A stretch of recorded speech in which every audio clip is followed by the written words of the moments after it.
द्रौपदी मुर्मू के हाथों में है भारत का भविष्य। तस्वीर बदलने वाले कानून पर होगा द्रौपदी का हस्ताक्षर। मोदी का वो मकसद क्या है जिसके लिए द्रौपदी मुर्मू को चुना? क्या आरक्षण पर भी हो सकती है चोट? राष्ट्र शक्ति की लकीर रामनाथ कोविंद नहीं खींच पाए।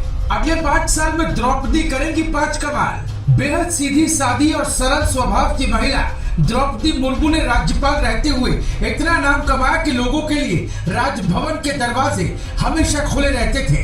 अब जब वो राष्ट्रपति बनने जा रही है तो लोगों के मन में सवाल यही है कि क्या मोदी की तरह ही मुर्मू राष्ट्र शक्ति की ऐसी लकीर खींचने वाली है जो अब तक कोई राष्ट्रपति नहीं खींच पाया।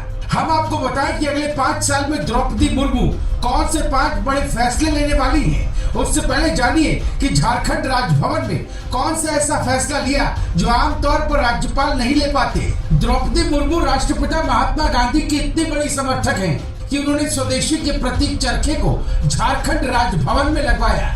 उनका मानना था कि राजभवन में आने वाले आदिवासी भाई बहन और झारखंड की जनता जब 400 किलो वजनी इस चरखे को देखेगी तो ये समझ आएगा, जब गांधी जी अपनी धोती के लिए खुद सूत काट सकते हैं तो हम खुद सशक्त क्यों नहीं बन सकते। द्रौपदी मुर्मू की भावना झारखंड के आदिवासी ही नहीं बल्कि मोदी को भी इतनी पसंद आई कि इन्होंने द्रौपदी मुर्मू को राष्ट्र को सशक्त करने का जिम्मा सौंप दिया। द्रौपदी मुर्मू राष्ट्रपति बनने के बाद सबसे पहले जिस कानून पर हस्ताक्षर करेंगी वो जनसंख्या नियंत्रण कानून हो सकता है। ये देश की तस्वीर ऐसे बदलेगा कि बेरोजगारी और महंगाई जैसी कोई चीज बचेगी ही नहीं। जब जनसंख्या कम होगी तो रोजगार के इतने ऑप्शन होंगे कि कोई बेरोजगारी नहीं चिल्ला पाएगा। कोई नहीं कह पाएगा कि मोदी सरकार में बीते 45 सालों में रिकॉर्ड बेरोजगारी है। दूसरा सबसे बड़ा फैसला आरक्षण को लेकर हो सकता है।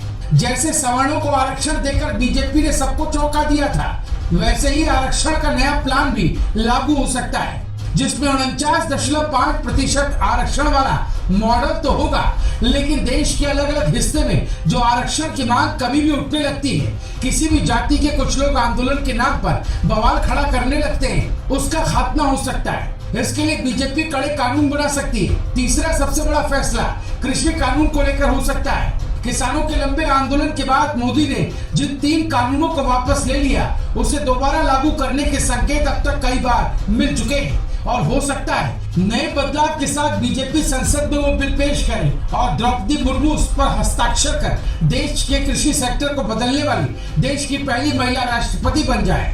इसके अलावा चौथा सबसे बड़ा फैसला जो देश के इतिहास में मील का पत्थर साबित हो सकता है वो पीओके को लेकर भी हो सकता है, क्योंकि देश के गृह मंत्री अमित शाह खुद संसद में कह चुके हैं कि जम्मू कश्मीर का मतलब पीओके और अक्साई चीन सब है और ये हम लेकर रहेंगे। मतलब भारत 75 साल पुराना सम्मान वापस ले लेगा तो मोदी की वाहवाही तो होगी ही और उससे भी ज्यादा राष्ट्रपति का मान बढ़ेगा।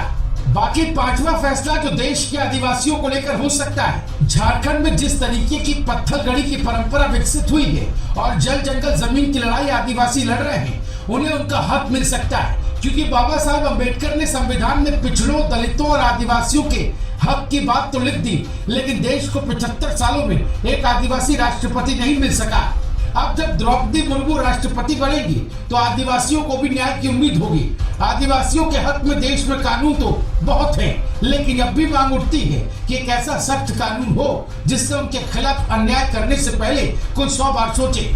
राष्ट्रपति रामनाथ कोविंद ने अपने कार्यकाल में सीएए एनआरसी कानून पर हस्ताक्षर कर वो काम किया है जो घुसपैठियों को देश से बाहर भगाने में बहुत बड़ा फैसला साबित होने वाला है। द्रौपदी मुर्मू उससे आगे के कुछ बड़े फैसले जरूर करेंगी।